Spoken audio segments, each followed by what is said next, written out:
Vediamo che hai la borsetta, Sì, li hai già regali. fatti tutti? No, devo ancora finire perché non sapevo bene cosa scegliere, però per la famiglia ho iniziato a farli, ecco. Tanti o pochi quest'anno? No, in realtà è il primo anno che mi metto a farli davvero, perché ho qualche soldino, se no di solito non ne facevo tanti. Male.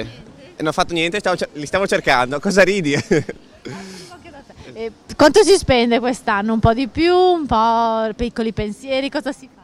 Pensavo a piccoli pensieri, effettivamente. Poi la verità è che se sono i piccoli pensieri si spende sempre uguale. Però cerchiamo di variare. Bene, già fatti tutti. Quanto hai speso? Tanto o quest'anno più contenuto? Un po' più contenuto quest'anno, sì. Quindi piccoli pensieri. Piccoli pensieri, sì, esatto. Stai facendo i regali? Sì, sto facendo i regali ed è molto difficile. Quanto si spende quest'anno?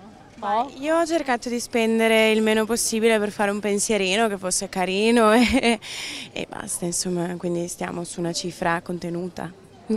Regali per la famiglia, per gli amici? Ho preso un regalo per mia mamma e 3 regalini per le mie amiche del cuore. Stiamo prendendo adesso. Quindi insomma un po' all'ultimo momento. Siamo alla ricerca, sì. Quanto si spende quest'anno? Non lo so, dipende dal regalo. Ma si fanno piccoli pensieri o regali importanti?